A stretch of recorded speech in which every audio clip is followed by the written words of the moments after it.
Welcome back to this fifth episode of commentary on Dr. Timothy Keller's book, Making Sense of God. Today's conversation covers the sixth and seventh chapters of Dr. Keller's work. We'll be talking about the modern and postmodern view of the self and our identity. Along the way, we'll compare contemporary popular understandings of these subjects to what Abrahamic traditions, and Christianity in particular, says about the self and the formation of our identity. To begin, we should note that Dr. Keller defines identity as something sustained that's true of you in every setting. An identity, then, must be durable enough to make sense of who you are in some constant way across all of your social roles: brother or sister, husband or wife, son or daughter, colleague, friend, and so on. Otherwise, there would be no you, Keller says. There would only be masks for every occasion and no face behind them, as he rightly reminds us. A personal identity also carries an assessment of your value in some way. We each desperately want our lives to matter. We each want to count for something, Keller thinks, and our culture, just like every culture, implicitly gives us a framework for understanding the significance of our lives. Now, as we shall see, the durability of our identity and the nature of our self-assessed value as a person differs on the basis of the moral tradition that we are principally rooting our self-understanding in. And what Dr. Keller intends to show in this chapter and the next is that not all traditions are equal on these points.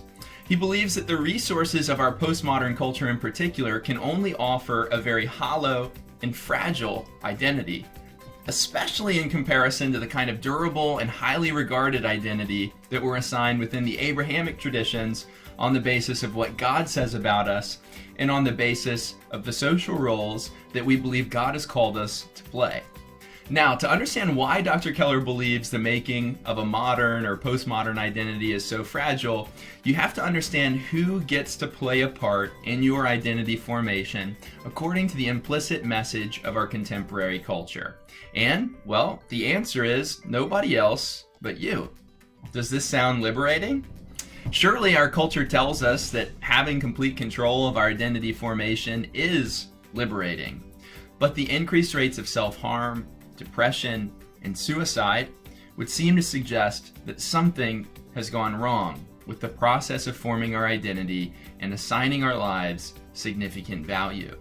To understand what Dr. Keller believes has gone wrong with the project of identity formation today, it also helps to understand the way that our contemporary culture has inversed the more ancient approach to making sense of who we are. Formerly, humans' view of themselves were thoroughly embedded in their social roles. The philosopher that we've talked quite a lot about over the last few episodes, Dr. Charles Taylor, speaks of this ancient way of thinking about our identity as porous, because our social connections and God's thoughts about us played a much more significant role in our self-understanding and self-regard. They literally seeped into the ways that we understand ourselves. In this respect, the traditional process of identity formation happened from the outside in, which is to say that humans looked outward and considered whether they were fulfilling their responsibilities to God and others to measure their honor and their worth, and they in turn internalized this. And this is still largely the case according to the teachings of many of the sects that make up the Abrahamic traditions today, although adherents of these traditions in our current place and time now find themselves caught in a strange middle ground between the process of identity formation prescribed by Judaism, Christianity, and Islam, and the process of identity formation prescribed by our contemporary culture. As we shall also see, with the Abrahamic traditions, it's more of a vertical relationship than just simply an outside-in relationship. So we shall contextualize that a bit further in just a minute. But when Dr. Keller problematizes how our postmodern culture has inversed the way that we make sense of our identity, he means to say we're now encouraged to engage in projects of self-understanding and self-regard from the inside out. The fact that our contemporary culture says no one's opinion of you ultimately matters more than yours means that we have what philosophers like Dr. Taylor today call a buffered view of the self. The idea here is that each person has a unique core of feeling and intuition that should unfold or be expressed if individual identity is to be realized. Such a view encourages us to free ourselves from our attachments to others, believing that rather than sources of deep meaning and connection in our lives, others often constrain us from realizing our authentic self, which is just waiting to be found if we could only drown out the noise of God and others' opinions and turn inward for a look, our culture implies. This is also commonly known as a very romantic view of the self, which came about as a result of much social oppression. And one can understand, for example, why such a view might have been considered progressive in comparison to something like the Hindu caste system. Our culture's attempt to break free of unjust social hierarchies is warranted, but we've swung too far in the direction of individualism, hyper-individualism, frankly. And as a result, Keller believes we're actually robbing ourselves of the resources that we need to make sense of who we are, rather than progressing in our views about our identity and constructing them. To be clear, Dr. Taylor and Dr. Keller find significant problems with this contemporary identity formation project on the very basis of our human nature. Arguing that human beings are, by nature, social animals, they rightly wonder what resources we have to make sense of ourselves when we attempt to do so apart from all of our social connections. Is there really a core you on the inside, just waiting to be found, that's totally unreliant on social connections? Our contemporary culture says yes. Dr. Taylor and Dr. Keller say no. What Dr. Keller and Dr. Taylor recommend, then, is an appreciation of what they call our dialogical nature as human beings, or our need for connection for self-understanding. They argue we actually need other people if we ever have a shot at making sense of who we are, and they fear that if we actually could carry out the postmodern project of identity formation, rather than being happy and fulfilled, we'd probably appear to be in a treacherous state of despair, like Tom Hanks in Castaway, who's so depraved of human connection that he befriends a soccer ball named Wilson so that he can have some way of externally validating himself and his purpose in life. It's the very fact that Tom Hanks has a soccer ball to take care of, one could argue, that keeps him motivated to stay alive and gives his life meaning while he is stranded. This is a much more accurate depiction of our social dependence on others, I would suggest, than what postmodern culture says about us. And it's because of examples such as this that Dr. Keller and Dr. Taylor believe that our culture espouses an incoherent view of identity that's not rooted in human nature and human need. Now, the problem, according to Dr. Keller, is that our contemporary culture doesn't see the ways that it's made our identity so fragile and hollow by removing the very resources we need to make sense of who we are. We continue to celebrate this cutting off of ourselves from others. Keller argues that the popular Western view of what we call today expressive individualism, which we use to make sense of our identity formation project, says something like this: we must detach, leave the community, and go out in order to find ourselves. One only has to consider the modern individualist heroes of our Disney movies today to see that the traditional Abrahamic narrative of self-sacrifice for the greater good, which is most evident in movies like Lord of the Rings, has been replaced by characters such as Elsa in Frozen, who sings, "Don't let them in, don't let them see, turn away and slam the door. I don't care what they're going to say. It's funny how some distance makes everything seem small, and the fears that once controlled me can't get to me at all. It's time to see what I can do, to test the limits and break through. No right, no wrong, no rules for me. I'm free." What is Elsa free from, exactly?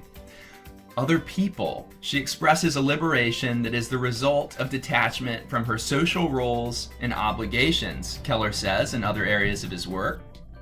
And 100 other heroes of our contemporary movies do the same. We're inundated by a view of others as a constraint on our freedom and an illusory idea that we can actually make sense of ourselves autonomously. And this cultural inundation sneaks into our minds in ways that we don't even realize that we're tuning into. Now, towards the end of the 6th chapter, Dr. Keller expresses a great irony about the postmodern project of identity formation. Because our culture places a heavy burden upon us to create ourselves and become self-reliant, all of this produces a pressure and anxiety beyond what our ancestors knew, he argues. We have to decide our look and style, our stance and our ethos. We then have to promote ourselves and be accepted in the new space, professional, social, or aesthetic tastes in which we've chosen to create ourselves, Keller says. And ironically, he thinks, new modes of conformity arise as people turn themselves into brands through the consumer goods that they and thousands of others like them buy. The irony is that the view of a non-social conception of reality actually leaves the person more dependent than ever on outside validation and more vulnerable than ever to outside manipulation as they follow the capitalist trends of the market. And this is precisely why Dr. Keller believes that we're more dependent on consumption of fashion and electronics and other goods and products in order to feel good about ourselves. You've got to be brilliant. You have to be beautiful. You've got to be hip. You have to be accomplished. And they have to think so, Keller thinks. It's all up to you in a way that in traditional cultures just wasn't the case, he argues. So then, what does it look like to return to a view of human nature for a better understanding of how we can go about forming our identities in a way that we can avoid both the pitfalls of earlier oligarchies and the socially fracturing and hollowing individualism of our contemporary culture? This is the question that Dr. Keller seeks to address in his 7th chapter. As an insider to the Abrahamic traditions, in Christianity in particular, Keller argues that a corrective which can bring healing to our hollow identity and our fractured social lives is seeing our story as a part of God's grander narrative. What we need is a narrative about our identity that connects us to the ultimate plan that is in store for the universe, he believes. What matters most, Keller says, is not what society says about me, nor what I think about myself, but what God thinks about me. In this way, Keller argues, we don't simply look outward to make sense of ourselves in light of our social roles. We don't simply look inward and then try to prove the identity we've tried to construct for ourselves to others as if that is a matter of life or death for our self-regard. Rather, we look upward to discover our God-given mission and the specific calling that has been placed on our lives. And this gives us a new ultimate motivation to see ourselves in the way that God sees us, which means that any one particular social role or personal look that we're after, whether we achieve it successfully or not, can no longer distort our lives. All roles that we assume become just another good gift from God that you can use to serve others, he says, which means that if any one of them is taken from you, it won't eat you alive because you do not worship it or remain motivated by it in any ultimate sense. This, in turn, creates within us a new foundation for our identity, which cannot be taken away because God, who always sees us and loves us, he says, brings a new integrity and a most durable sense of self to our consciousness. We cannot and do not simply blend into each new setting, wearing one mask after the other and saying the things we need to say to get the most benefit out of the situation or to prove ourselves. We are not merely a set of dramatic roles, changing every time we play into a new set of spectators because God is our primary audience at every moment, Dr. Keller argues. So who am I, he asks? Despite my failures and shortcomings, Dr. Keller argues that I am who I am before God, and that those things God affirms are true of me. Those things he prohibits are intrusions of foreign matter of sin and are not a part of the person I was made to be and the person that the Spirit of God is bringing about within me, Keller argues. You'll recall from the previous episode that individuals with as disparate of worldviews as David Foster Wallace and Timothy Keller find within the human spirit an inclination to worship. It's this act of worship that Keller speaks about as one of the greatest paradoxes in life. According to Dr. Keller, we find ourselves, this unconquerable identity and confidence, not through self-assertion, but rather by humbling ourselves before God. Here Keller quotes the words of Christ, who says, "Whoever finds his life will lose it, and whoever loses his life for my sake will find it." Now, obviously, Dr. Keller does not think that all of his readers will be convinced by his Christian position.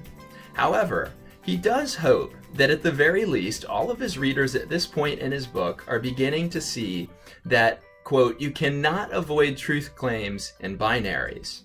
This leads him to conclude that the real issue is then which kind of truth and which kind of identity that the real truth produces leads you to embrace people who are deeply different from you.